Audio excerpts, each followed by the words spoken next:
শরীয়তপুর ৩ আসনের ভোট কেন্দ্রে তিনি আছেন এই মুহূর্তে। শফিকুল, আপনার কাছ থেকে জেনে নিতে চাই শরীয়তপুরে ভোটের পরিবেশ কেমন দেখছেন? শরীয়তপুরের সকাল 7:40 থেকেই ভোট সুন্দরভাবে অনুষ্ঠিত হয়ে আসছিল, চলমান ছিল। আমি বেশ কয়েকটি কেন্দ্র ঘুরিয়ে এসেছি। এখানে শরীয়তপুর ৩ আসন হলো 3টি উপজেলা নিয়ে, একটি হলো গোসাইরহাট, একটা হলো ভেদরগঞ্জ আর একটা ডামুড্ডা।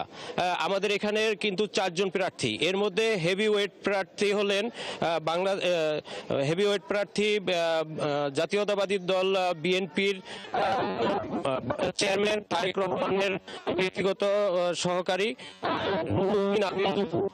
তিনি এলাকায় নির্বাচন করছেন। তার এলাকায় আমি কিছুক্ষণের মধ্যে আপনাদের সাথে লাইনে আসব। মূলত এখানে বেশ কয়েকটি কেন্দ্রে আমি ঘুরে এসেছি, সেখানে যে উৎসাহ উদ্দীপনা দেখেছি, সেখানে অনেকেই তারা 15 বছর, 20 বছর, 17 বছর, এরকম অনেক বছর পর তারা ভোট দিতে এখানে আসছে। এখানে একজন আছে, তিনি 35 বছর পর ভোট দিতে আসছে, তাদের সাথে আপনার সংযোগ করবে। তখন আমি এখন আছি, আমাদের যে প্রার্থী নুরুদ্দিন আহমেদ অপু, উনি আমার পাশে আছে এবং একটি কেন্দ্রের সমস্যা হয়েছে, সেখানে একজন তার এজেন্টকে পিটিয়েছে সেনাবাহিনী, সেই ব্যাপারেও তিনি কিছুক্ষণ আগে আমাকে জানালেন। আমরা একটু দর্শককে দেখাতে চাচ্ছি যে আমাদের প্রার্থী নুরুদ্দিন আহমেদ অপুর সাথে একটু জানতে চাই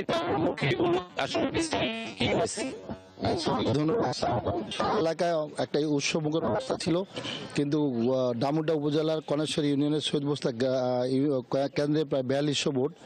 ওই কেন্দ্রে অধিকাংশ মানুষ, জনগণ হল ধানের শীষের সমর্থক।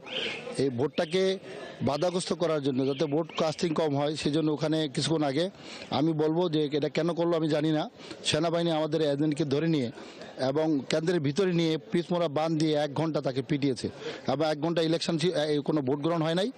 আর ওখানে আমাদের ভোটারদের মধ্যে এখন সারা এলাকায় আতঙ্কিত হয়ে গেছে যে তারা এখন আর ভোট কেন্দ্রে আনার তাদের জন্য কষ্ট, আমাদের জন্য কষ্ট করে দাঁড়াচ্ছে।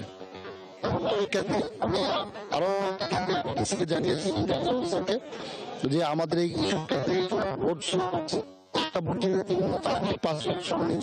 শুধুমাত্র টিপ লাগানোর জন্য। এটা যেসব লাইনগুলোতে বেশি ভোটার উপস্থিতি, সেই সব কেন্দ্রের প্রিজাইডিং অফিসার এবং সহকারী প্রিজাইডিং অফিসার অনেক কেন্দ্রে এই ঘটনা ঘটিয়েছে।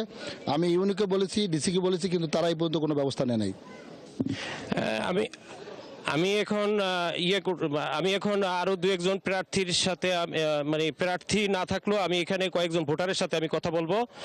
ভোটারদের মধ্যে একজন আছে প্রায় 30 বছর 35 বছর যাবৎ ভোট দেয়নি, তার সাথে আমি একটু সংযোগ করাতে চাচ্ছি। আসসালামু আলাইকুম, আমি একজন প্রবাসী, 36 বছর আমি দেশের বাইরে। আমি প্রথমে ধন্যবাদ জানাতে চাই আমাদের নোবেল লরিয়েট ডক্টর ইউনূসকে। এবারে খুব সুন্দর পরিবেশে আমাদের বাংলাদেশে ভোট হচ্ছে। আমি ভাবতেই পারছিলাম তার সুন্দর ভোট বাংলাদেশে আমরা উপহার দিতে পারবো। এই জন্য আমি সকলকে বলবো, আপনারা উৎসবমুখর পরিবেশে আসেন, সকালে আমরা ভোট কেন্দ্রে এসে ভোট দিই এবং আমাদের আকাঙ্ক্ষিত প্রার্থীকে জয়যুক্ত করি। হ্যাঁ, আমি কয়েকটি কেন্দ্র ঘুরলাম, প্রার্থীর সাথে কথা বললাম, একজন ভোটারের সাথে কথা বললাম। আগামী এই নির্বাচন। ধন্যবাদ। শরীয়তপুরের খবর আপনার কাছ থেকে জানছিলাম এবং একটি আসনে আপনি যেমনটি জানাচ্ছিলেন যে একজন এজেন্টকে মারধর করার অভিযোগ পাওয়া গেছে। এছাড়া দর্শক, আমরা এখন পর্যন্ত কোনো কেন্দ্রে ভোট স্থগিত হওয়া বা এই ধরনের কোনো অপ্রীতিকর খবর পাইনি। চলছে ত্রয়োদশ জাতীয় সংসদ নির্বাচন এবং গণভোটের ভোট গ্রহণ।